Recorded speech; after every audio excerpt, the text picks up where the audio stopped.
Well, here we are, February 21st. That's amazing. We just, last night we were looking at pictures from 168 million miles away from the surface of Mars. That's pretty amazing.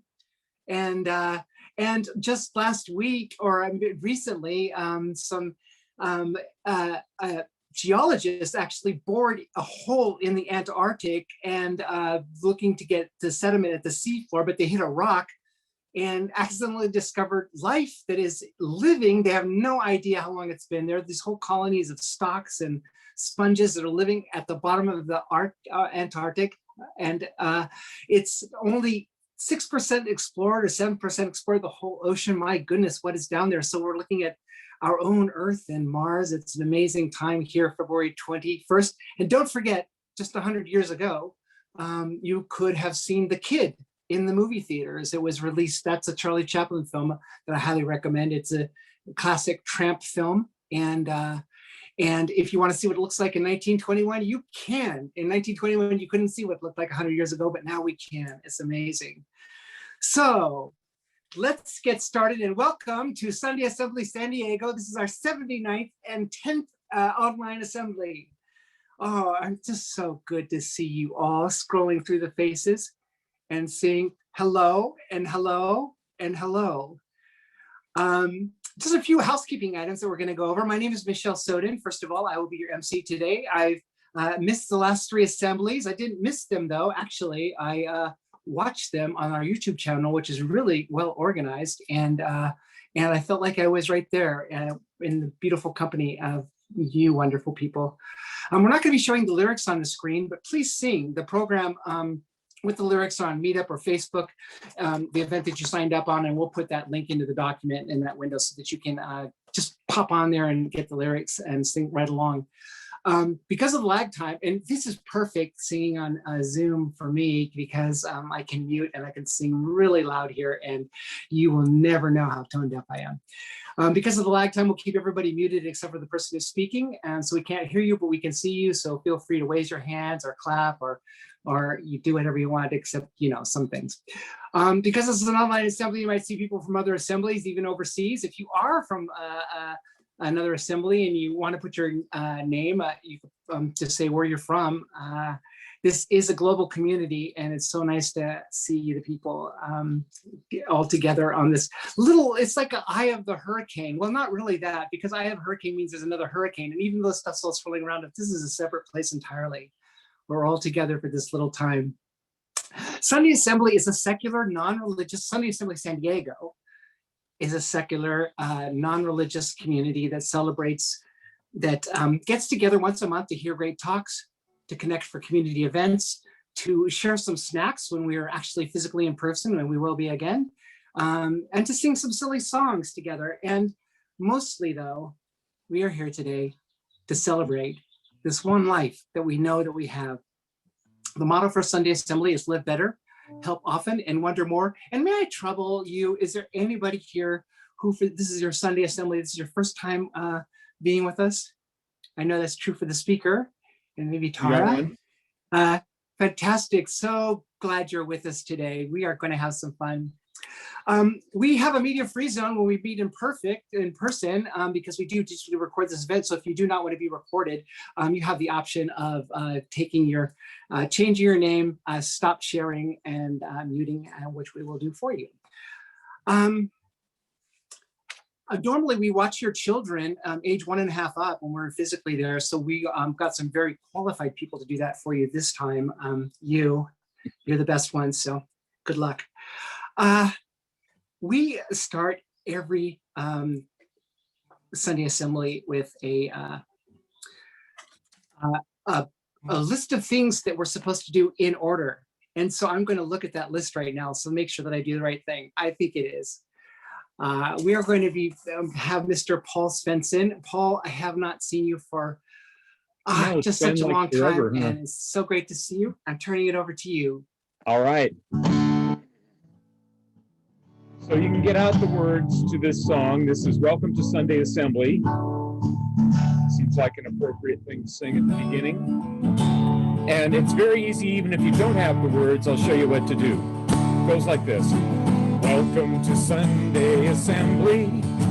I look round the room and must say, to familiar old faces and new ones, we're glad that you came here today. We're glad that you came here today. Hey, we're glad that you came here today.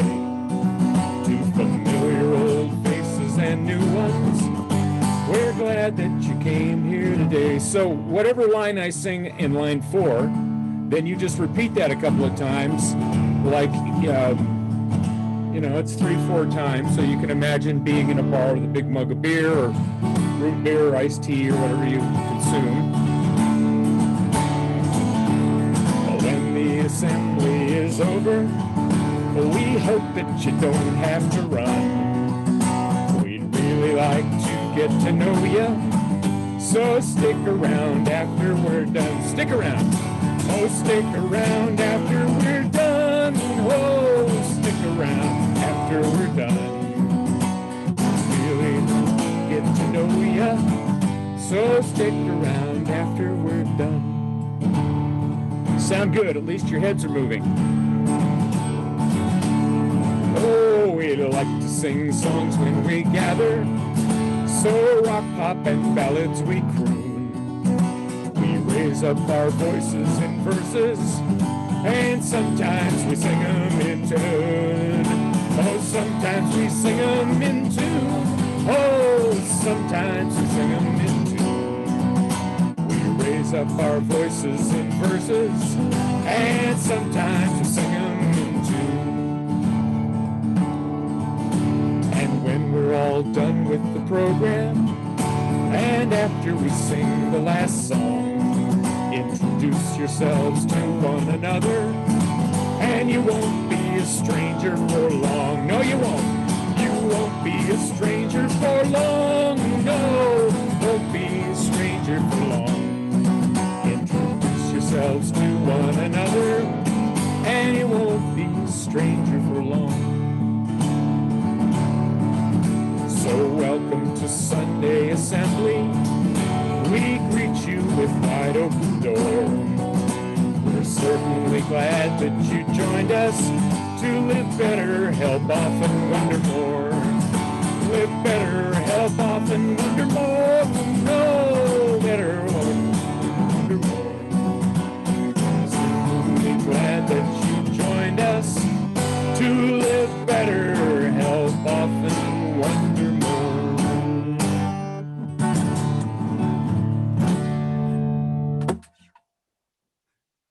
That is fabulous, Paul. Thank you so much. That's a song Paul wrote for Sunday Assembly, and it's fantastic. And it is a drinking song for sure. I can see, I'm 19 years sober, and I really like it watching people get slowly drunk. And I can see that song getting sloppier and more animated as time goes on. So we'll have to do that one day, set that up. We do a thing at the Sunday Assembly. We call it Life Happens. But really, what we're asking is just people to share the things that happen in their lives. It helps us stay connected, and also lets other people know that we care about them and that we do want to know what's going on with you. Last month, Dan, one of our assemblers, got COVID and was sick for a while, but he has now recovered. So congratulations, Dan. I know it's a really long road, and we love you and glad that you guys are both good. I bought a fantastic ceramic monkey at a rummage sale, excitedly showed it to my wife when we were home. And she said that she'd actually donated that item to the rummage sale to be sold. So that's apparently two couples not talking to each other. Who was that, Laura? Oh, that was us. Sorry. Jeffrey, are you with us today? Oh, wonderful. Has been working with physical therapy and has had the help of a special pump to improve his muscle tone, and he has been walking much better. Wow, that's fantastic, Jeffrey. Thank you. Mitski and Lundy had his first COVID dose 2 weeks ago. Mitski, fantastic. So glad for you. And thanks for being here so late in the day. And by the end of the morning, Alexis and Charles will have both shots. Alexis is looking forward to getting her haircut, which, as you know, when you have that second shot, you do have to get your haircut. No? Oh, well, something like that. I have not been vaccinated yet. I'm an essential worker. I'm hanging in there, but I'm looking forward to it. I didn't wear a mask today though, so I hope that'll be okay with all of you guys. We have a reading today, Green Thumb Boy by Marilyn Nelson, read by Tara Lathrop. Tara, I turn it over to you.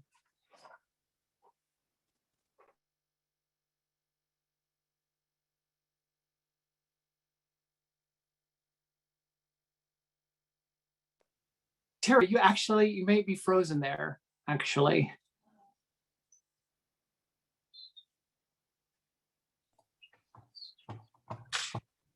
There she is in real person. Yes, Okay. absolutely.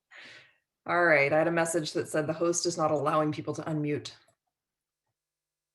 All right, this poem is written from the perspective of Louis Herman Pamel, who is an American botanist, conservationist, and professor of botany.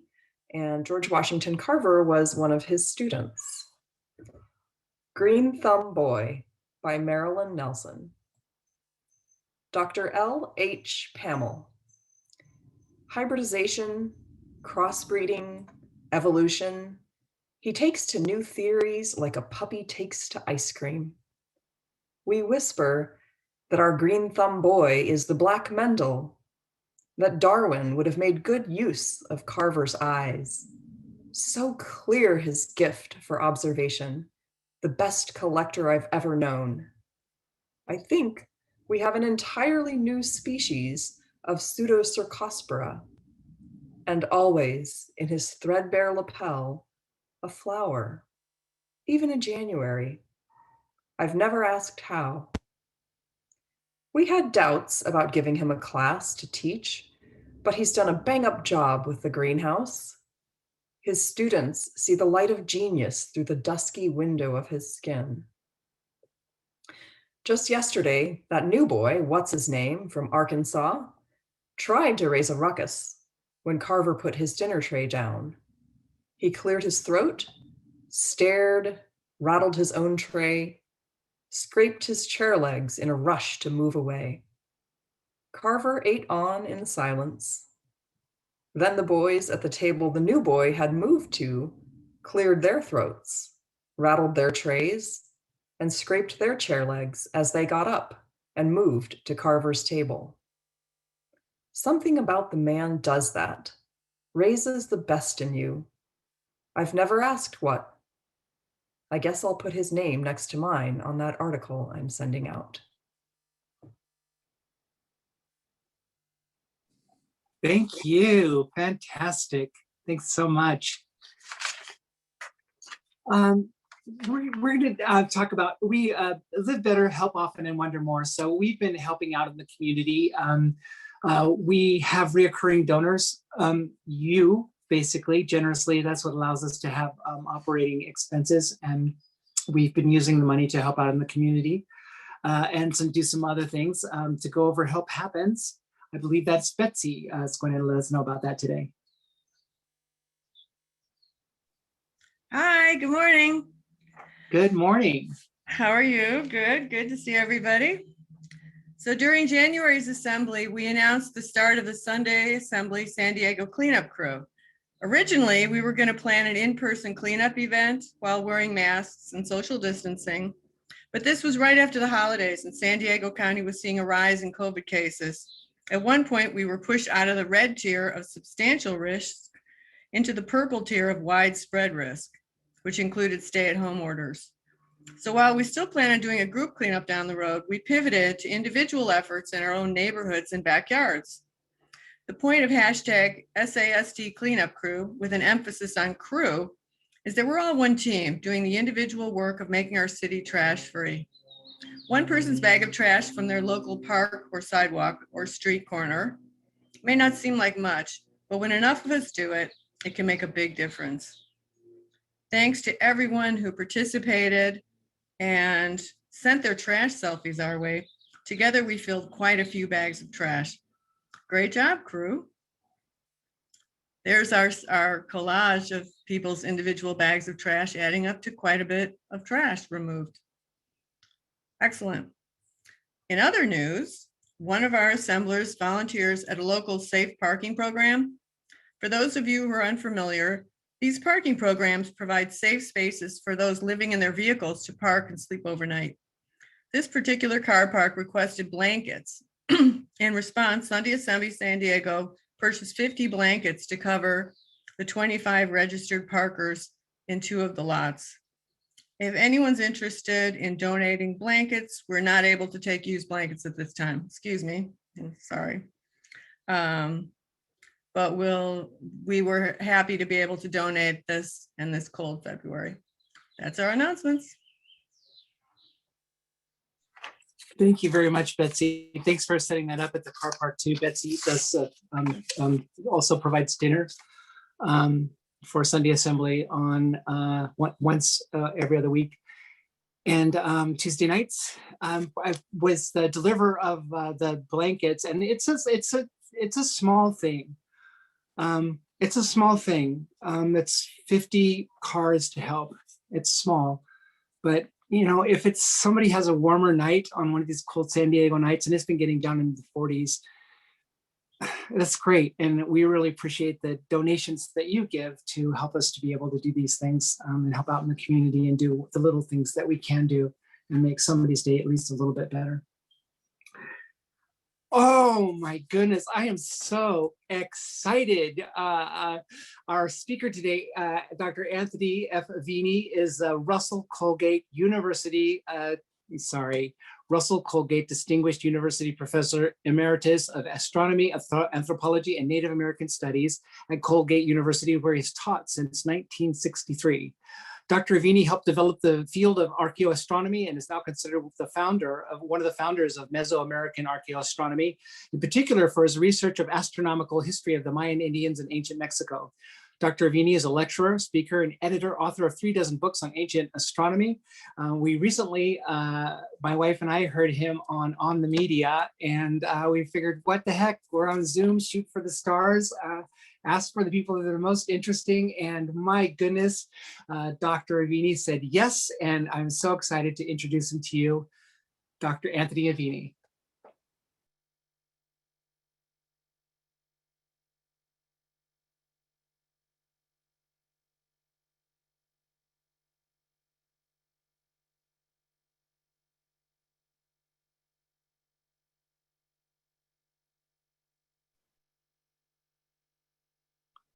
Can you hear me?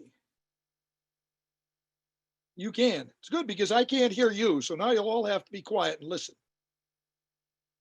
Are we good? I want to thank you, Michelle, and all you lovely people for inviting me to talk about a topic that's been on everyone's mind lately. It fits into SDA's Wonder More category, I think. You know, Renaissance philosopher Giambattista Alberti once said, "We all own only 3 things: our bodies, our possessions, and our time." And during this extended time out the pandemic has called on all of us, we've been asking questions like, how long will this go on? How long will I be furloughed? How long must I be shuttered? How'll I be able to pay rent due on the 1st? I thought this might be a good time to reflect a bit on what time actually is.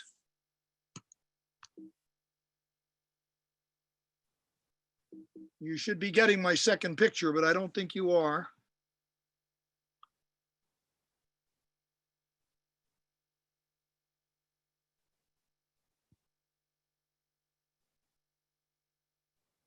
Oh, that's too bad. You see the melting clocks, yes? Yeah, well, you don't see the title of my book. That's too bad. Yes, we do. Do you? Are you seeing under view? Sorry. Are you seeing Go ahead, Empires Anthony. of Time? We are not. Okay, that's too bad. Because give me a second to see if I can get it going, and if I can't, we'll just proceed. No problem. There you go. Now you got it.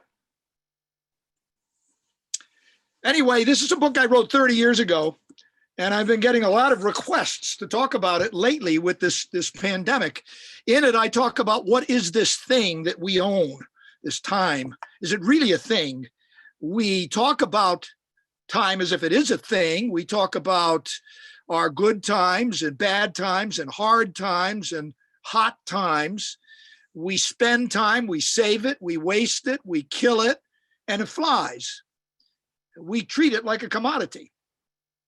But maybe it's just an idea. Physicist James Clerk Maxwell wrote, "Time is the recognition of an order in our states of consciousness." Compare that to what St. Augustine wrote a lot earlier. "I know what time is until you ask me to explain it, and then I do not know."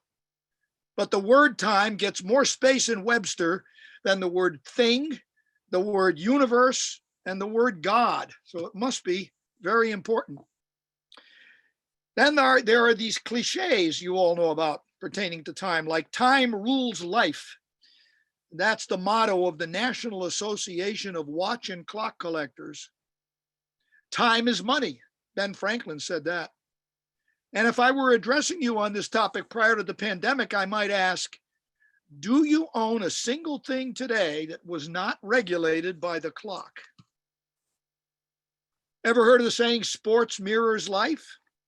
We design our equipment and our bodies to break time's barriers, counting our extreme physical exploits in thousandths of a second. Some of you may be old enough to remember when the 10-second 100-yard dash got broken and the 4-minute mile. Remember that? That was a big deal. There's scarcely a sport now where play isn't dominated by the clock. And now even golf, with its penalty for slow play. We colonize time every hour of every day, 24/7, 365. Remember the desk calendar and the calendar on the wall? I remember the one in my mom's kitchen. The red letter days were all colored, Sundays and holidays. The red letter, the red, comes from the color of the robes of the medieval priests in charge of the calendar. Well, today we consult our iPhones to tell us what to do next. And speaking of Charlie Chaplin, Michelle, there's historians blaming the Industrial Revolution for the way we've mechanized time. And there he is, Charlie Chaplin in Modern Times, 1936. He's literally getting ground up in the wheels of time. And some of you may remember Lucy and Ethel 15 years later, going to great ends to keep up with the speedy conveyor belt in the chocolate factory, stuffing their shirts and mouths with the morsels that were speeding by them on the conveyor belt.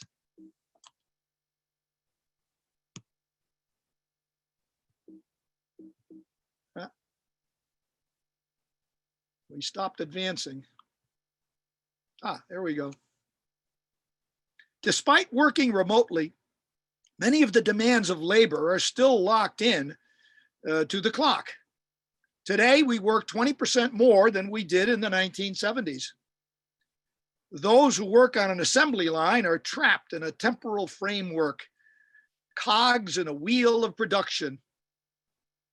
It reminds me of when I worked my way through grad school as the cheese slicer in a busy deli, where I participated in one phase of constructing a sandwich. Well, time is money, and I sure needed it. Face it, life under the domain of the clock can be stressful. Not so the Nuer, N-U-E-R. They're a tribe living in the Sudan, South Sudan today. Edward Evans Pritchard, British anthropologist, wrote of them in the 1930s, quote, "These people do not speak of time as though it were something real, which passes, can be wasted, can be saved. And I do not think they ever experience the same feeling of fighting against time or of having to coordinate activities with an abstract passage of time. Nuer are fortunate." That's the last sentence in that quote, "Nuer are fortunate." Time for them is the activity itself. It's the activity itself. There's milking time, eating time, harvest time. Time is simply what you do when you live close to nature. It's what you do. And it was nature that bequeathed us time. Blame some of it on the moon. You can detect time's passage without looking up tide tables. You'll know what the tide is if you watch the moon. We still hear of the harvest moon and the hunter's moon, which come to us from Native American astronomy. It's what they did in those moons. And when we escape our techno-dominated environment, we can sense time's rhythm if we pay close attention. We can sense time's alternating quality. We see it in the tides. And those of you who are a little bit older may remember the lyrics of a famous old love song called Ebb Tide. First the tide rushes in, plants a kiss on the shore, then rolls out to sea. The tide becomes a metaphor for the love one person experiences for another, where human feelings rise and fall, just like the tide. But even the lowliest creatures on the planet can detect nature's time. Oysters sense that rhythm.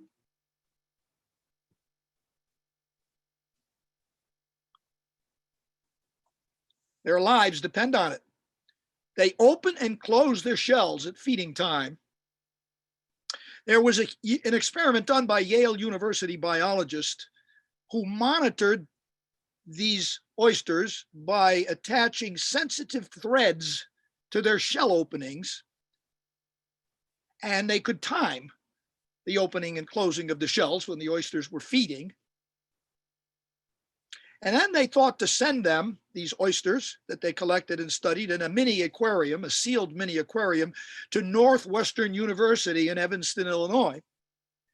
And do you know the oysters switched their feeding schedule to fit with the tides that would exist in a hypothetical ocean in the US Midwest?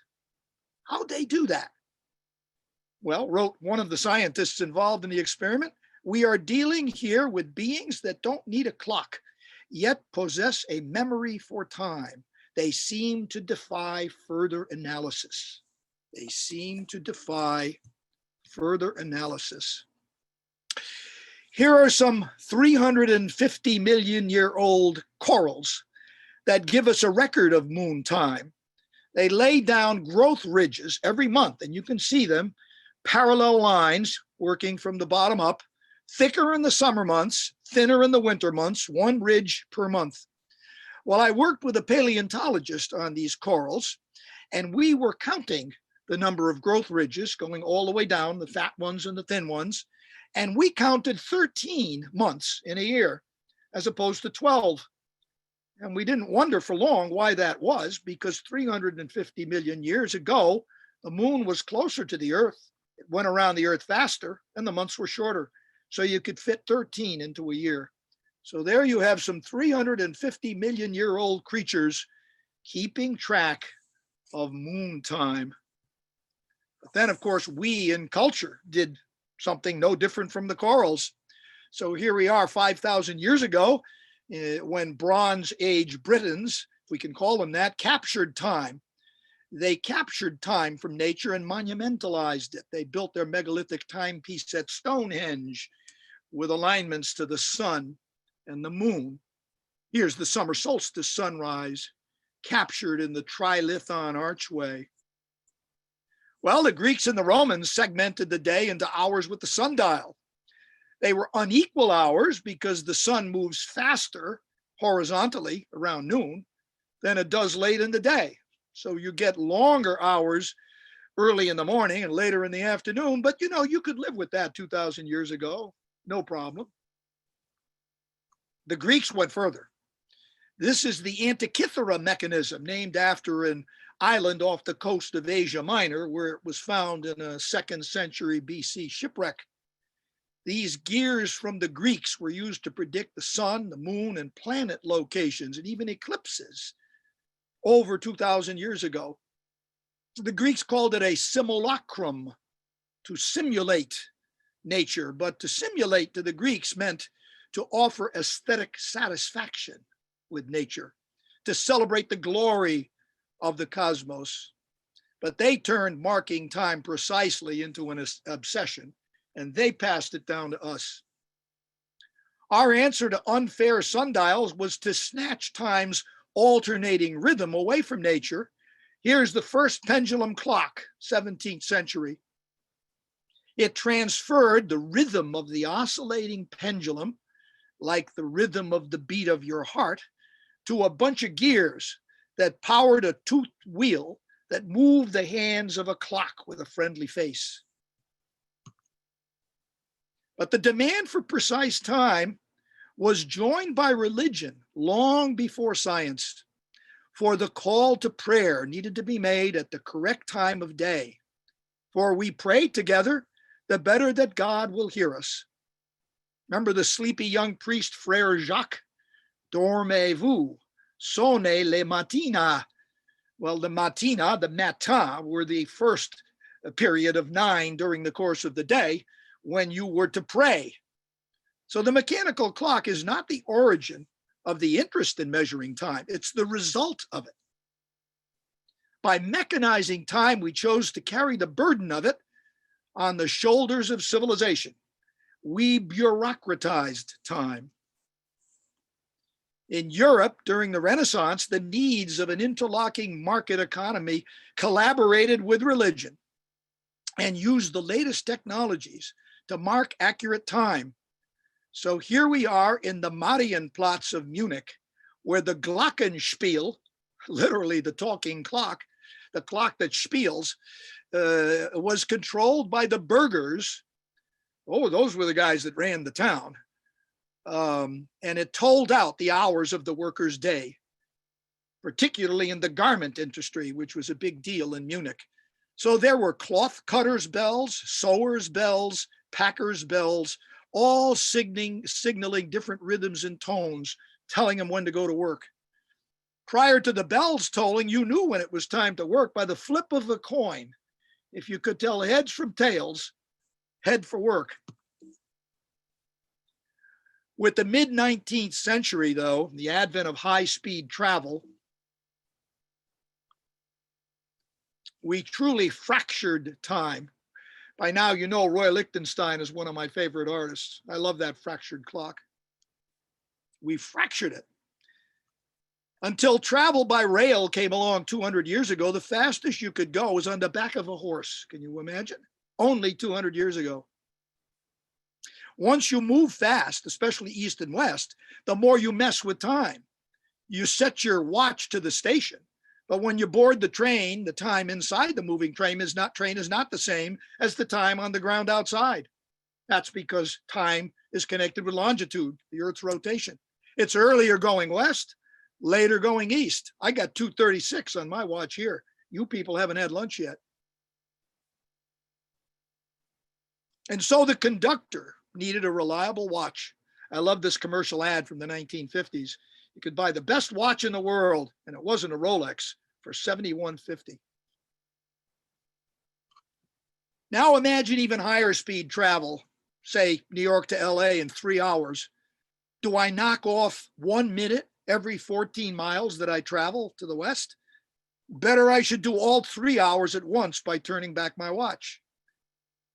So we have zone time. We not only invent time, we process it, manipulate it, digitize it, legalize it, domesticate it, bureaucratize it, commodify it, and segment it into these time zones. Well, thanks to timekeeping by oscillating atoms, today we've split hairs in time from the epoch all the way down to the femtosecond. Femtosecond is 1/10 with 15 zeros after it of a second.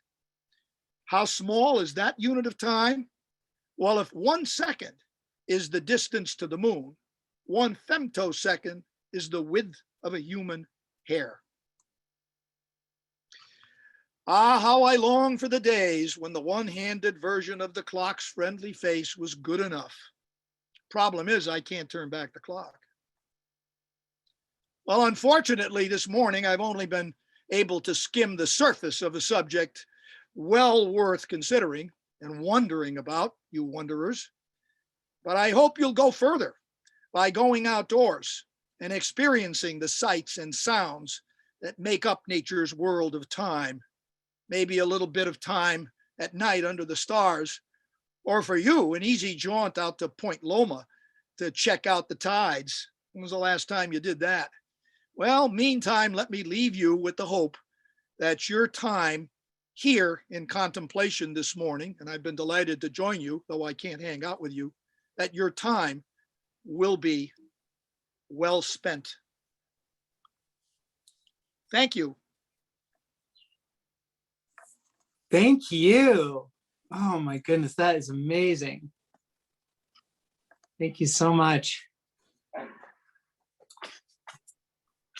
Hard to follow that. Thank you, Thank you Dr. all. Aveni. Goodbye. That was amazing. Thanks so Thank you. much. We appreciate it. Oh, so sorry if you can't stay till later to talk, because that's all fascinating. We do.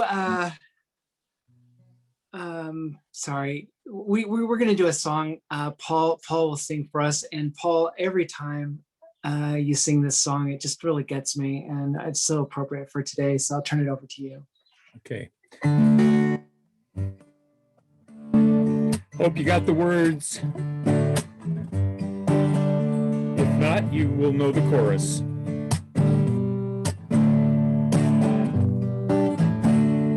Lying in my bed, I hear the clock tick and think of you. Caught up in circles, confusion is nothing new. Flashback, warm lights, almost left behind. Suitcase of memories, time after some time. You picture me, I'm walking too far ahead. You're calling to me. I can't hear what you said, but you say, go slow. I fall behind. The second hand of one. If you're lost, you can look and you will find me. Time after time. If you fall, I will catch you. I'll be waiting. Time after time. If you're lost, you can look and you will find me. Time after time. If you fall, I will catch you. I'll be waiting. Time after time.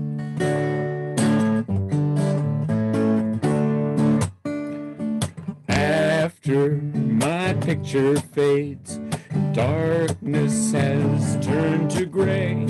Watching through windows, you're wondering if I'm okay. Oh, secrets stolen from deep inside. The drum beats out of time. If you're lost, you can look and you will find me. Time after time. If you fall, I will catch you. I'll be waiting. Time after time. If you're lost, you can look and you will find me. Time after time. If you fall, I will catch you. I'll be waiting. Time after time. Time after time. Time after time. Time after time. Time after time.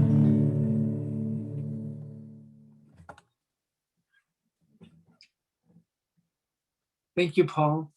It's lovely. If you fall, I will catch you. I'll be waiting. Such a lovely lyric.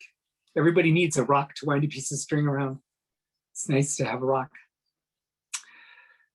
We ask assemblers to share personal moments out of their life. They could be funny, they could be happy, they could be sad. Some of them have been heartbreaking, but it helps us know you a little bit better. And helps us to outline the human condition and know how other people live. So for our personal moment today, Lynn Warner is going to share with us. Lynn, I turn it over to you. Thanks, Michelle.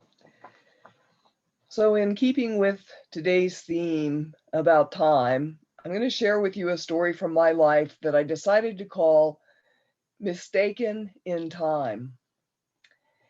As a clinical psychologist, I'm always intrigued with the human mind and how it functions. The story I want to share with you today involves three phenomena that I find fascinating: the process of grieving, the construction of memories and their distortions, and what happens unconsciously with the passage of time.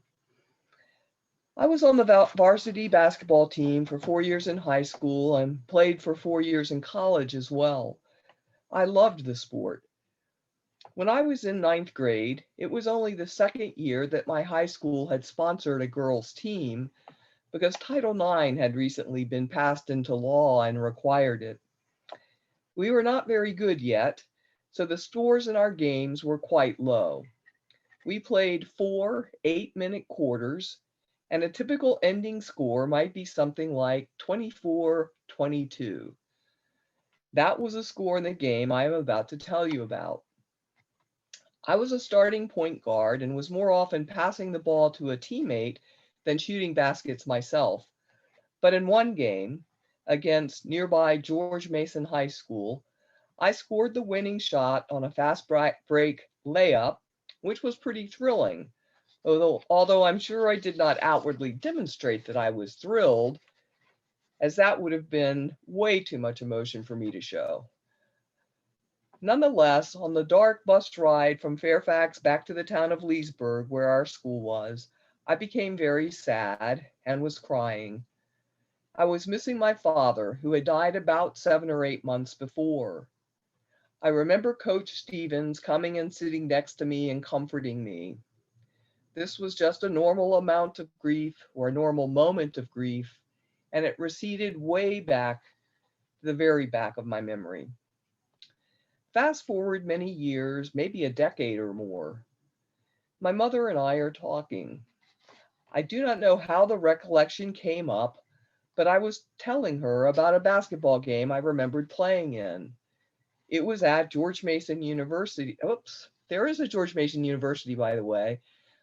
In high school, I was playing at George Mason High School, which had this very weird gym where the basketball court sat a story lower than the bleachers. I told my mother how I had scored the winning points on a fast break layup and how I remembered where Daddy had been sitting in the stands. I remembered going over to the wall below the stands and talking with him after the game. My mother said that was impossible. He could not have been there. But I insisted that he had been. I remembered him being there so clearly. An actual vociferous, multi-minute argument ensued between my mother and me. Me insisting he had been there, she insisting he couldn't have been. Until finally, she convinced me to think about the timeline.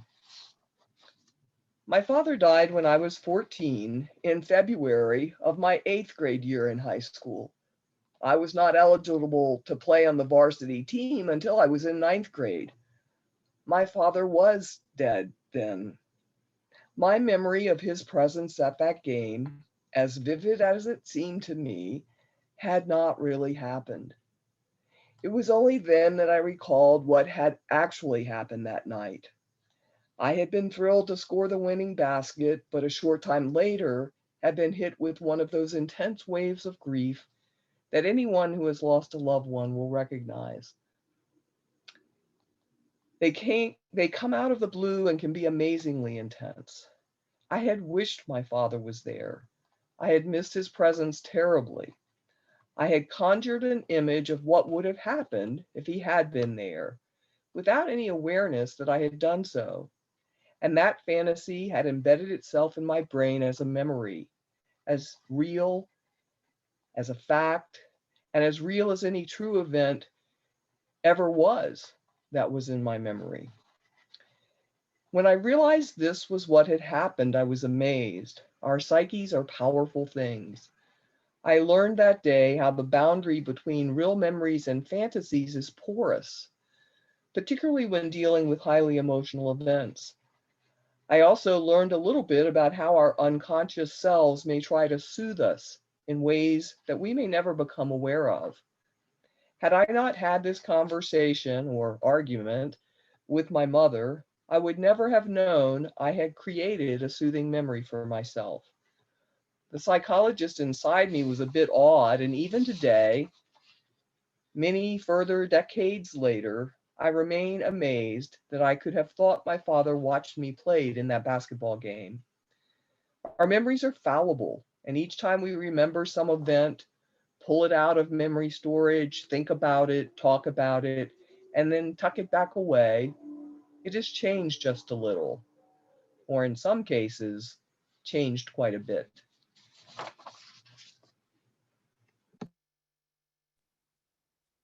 Lynn, thank you so much. That's fantastic. Wow, what a memory. Our theme for today is it's about time. And I'm glad we're talking about this. I mean, really wish Tony Aveni's talk was longer and that he could stay with us because it's just so fascinating. And it's such a big subject. I mean, it pretty much covers everything that's ever happened. And today I'd like to talk about this time that we're living in, the perception of time, and what I'm doing with my time. And also at the end, I'd like to make a gentle suggestion. However, I'm going to be speaking entirely for myself. I'm not offering any advice to anyone how to deal with COVID or their COVID time because I have been struggling intermittently and I am nobody to be dispensing any advice. So time feels different to me now. It just feels different. I mean, time's always been a little bit malleable because the week before you go on a vacation seems to take forever, and the week of a vacation goes like that. But now it's just I don't know what day of the week it is. Sometimes I might know the date because I write it down at work all the time, but I don't know what day it is. A Wednesday might be a Saturday.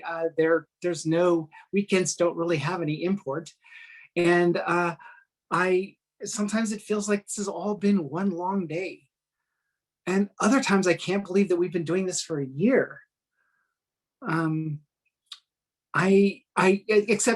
get lost on the days except for this specific month because all the Sundays are divisible by 7, 14, 21, and 28. And since February ends on the 28th, the same thing is true of March. So if you have an appointment on March 25th, you only have to know that the 21st is a Sunday and 4 more days is a Thursday.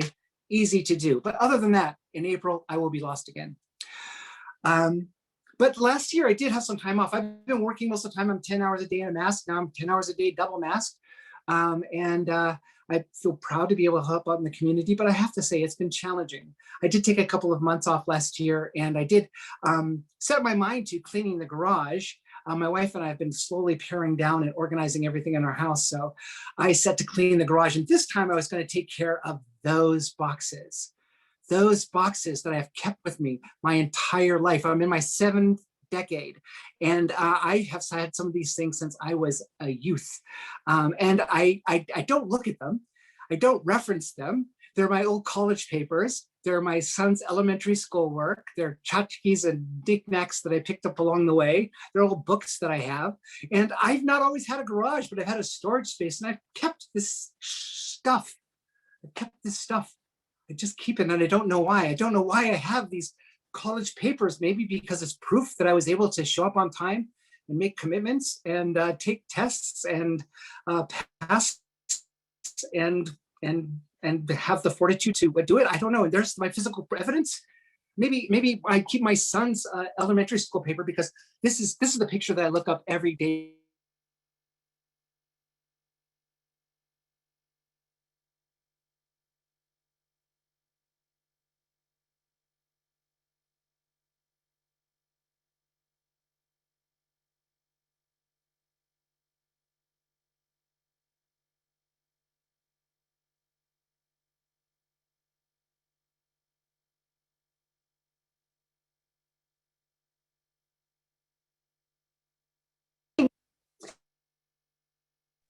Looks like Michelle is frozen. Does that everybody see that? Okay, so I think she jumped off and now she's gonna jump back on. So sorry about that. And it should be just a second. Thank you very much.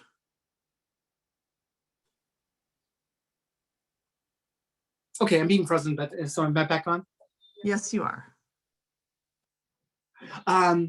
So I don't know where we ended up, but I'm going to tell you that maybe I keep my box of my son's school papers because this is the picture that I look at before I go to work every day, and this looks like he was 3 years old then, and now he's 25 and a full-grown adult, and he turned 25 last Thursday, and maybe I just want to preserve that, but I was ruthless this time, and I only kept a few wonderful, valuable possessions that I just couldn't do without, like this beautifully bound tome. It was given to me in 1971. I'm going to stand up here to show this to you.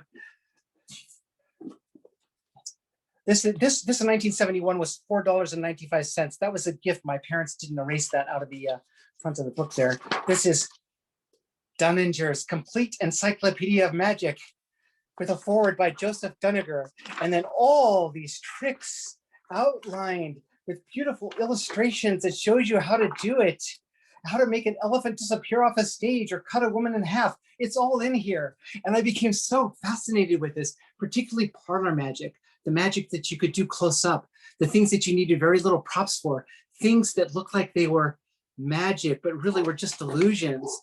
And so I learned how to do these things, these little illusions, like how to cut a rope in half and then make the half come back all into one piece again. See if we got that. Thank you. And also card tricks. I learned card forces. It's called when you make somebody pick a card. Like I can tell you, pick a card, stop, tell me when to stop, pick this card or this card. It doesn't matter because I'm going to give you this one off the bottom anyways.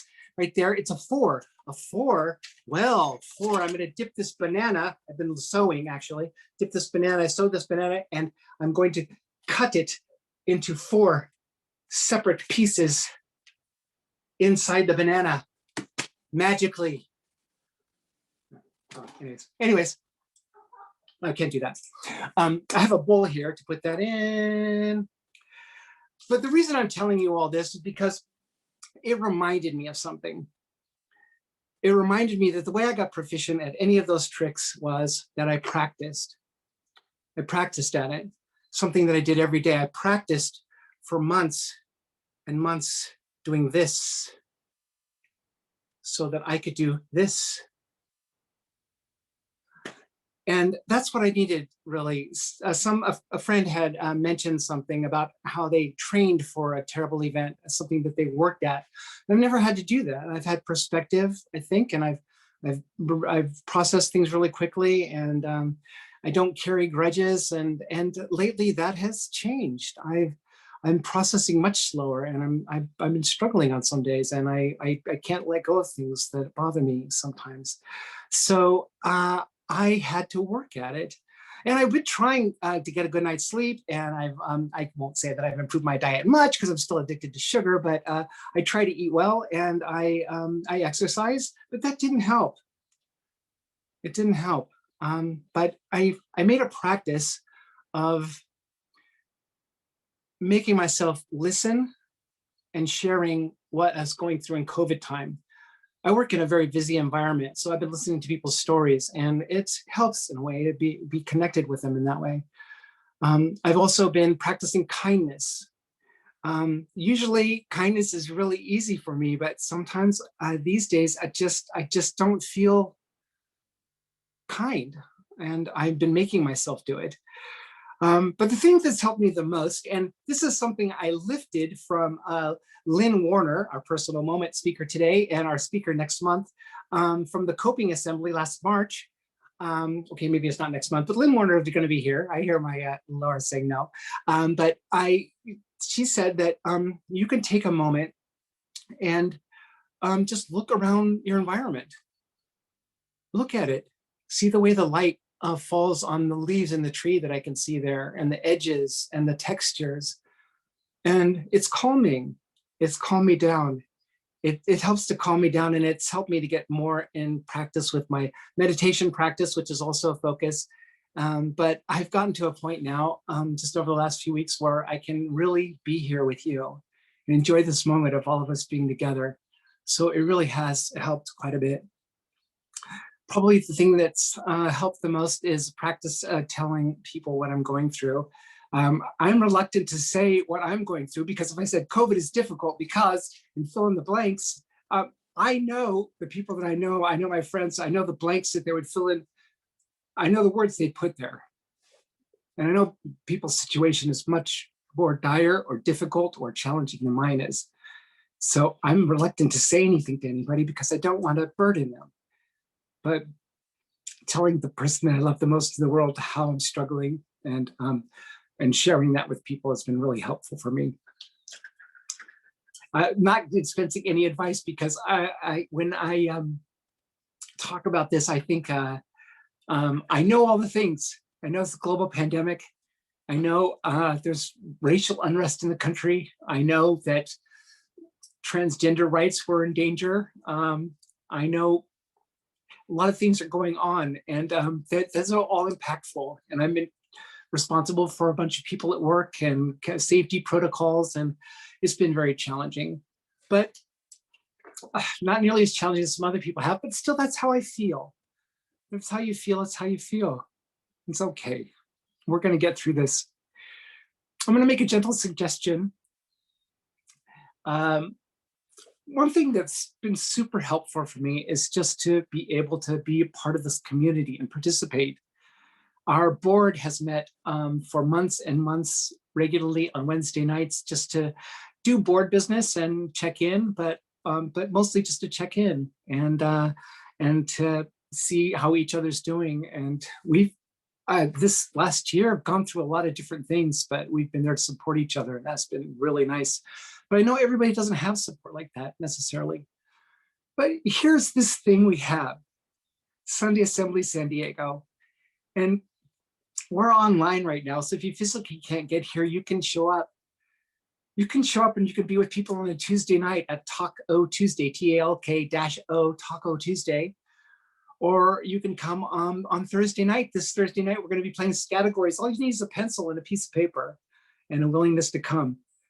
We hosted a walk recently. I hosted a walk. We just took a barrel walk, socially distanced and safe and masked, and everybody takes the protocols very seriously, and we're able to talk to each other and listen and be together. And it's just lovely. So look at our meetup page, our Facebook, and sundayassembly.org website, and sundayassemblysandiego.org. And please check out and see the events there and consider joining us, because one of the things that's best about assembly, when we have them in person, we'll have them again, is after the whole assembly is over, it's just people talking to each other. It's so lovely. I look across the room and I see people engaged and talking to each other. I miss that so much. And I miss you. Thank you for being here today. We will now take a moment of silent reflection.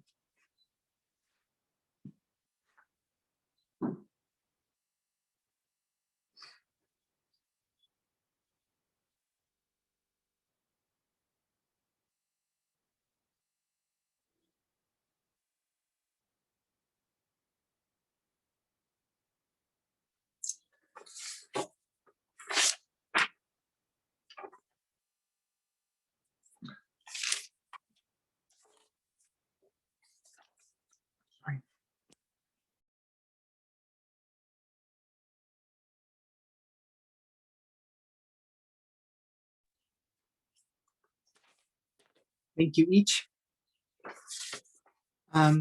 Just some housekeeping announcements. Taco Tuesday, as I mentioned, is on Zoom at 6 p.m. Just chat and check in with people, and game night is every other Thursday. Coffee and conversation and optional crafts. Oops. Oh, canceled. Sorry. Our monthly topical discussion group is the first Sunday of the month. The topic for March 7th, the power of social media platforms and questions about the kind of regulations and controls should be imposed upon them, or should they be imposed upon them or imposed upon their users. And our walk last month was to look at the J Street murals, and the solstice walk before that went very well. And it was lovely to walk and talk with those that showed up. We walked through Balboa Park on solstice evening.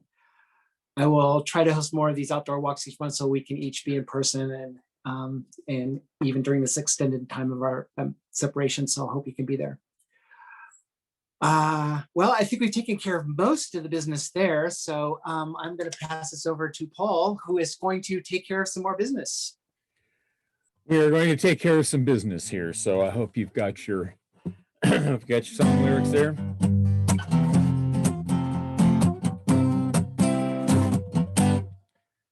Sorry, got to get my cheat sheet up here. Don't want to do the wrong words while you all have the right words. That would be woefully embarrassing. And by the way, it's, Michelle, the picking out what day it is, not knowing what day it is, the trash truck comes on Thursday. So I always know when it's Thursday. That's good. And then the next day is Saturday 1, and the next day is Saturday 2. So yesterday was Saturday 2. Because Friday always seems like Saturday because nothing seems right. So yeah, and I think that's what Tony Aveni said. That's how the Mayans did it with the trash truck. With the trash truck, yeah.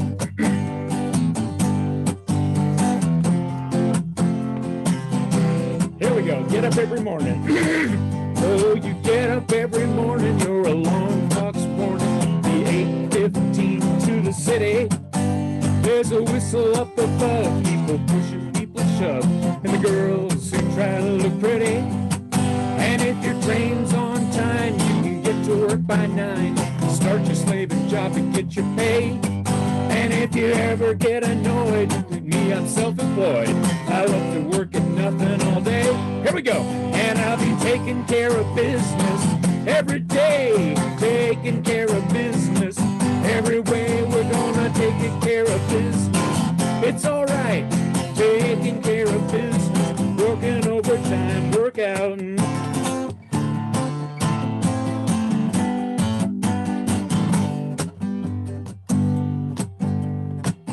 If you're easy as fishing, you could be a musician. You can make sounds loud or mellow. Get a second-hand guitar, and the chances you'll go far. You get in with the right kind of fellas, and people see you having fun, just lying in the sun. Tell them that you like it this way. And we're all unemployed, we are all self-employed. Love to work and nothing all day. Come on now. And I'll be taking care of business every day. Taking care of business every way. You're gonna taking care of business. It's all right. Taking care of business and working overtime. Work out. Get up in the morning. Yeah, you get up in the morning. There's an alarm clock's warning. The 8:15 to the city. There's a whistle up above. People pushing, people shove. Girls, they try to look pretty. Taking care of it, and I'll be taking care of business every day. Taking care of business every way. I've been taking care of business. All right. Taking care of business and working overtime. I've been taking care of business. Taking care of business. I've been taking care of business. Taking care of business. One more time. I don't know, taking care of business every day. Taking care of business every way. And I'm taking care of business. It's all right. Taking care of business, working overtime, work out business. Oh, taking care of business. Taking care of business. Taking care of business.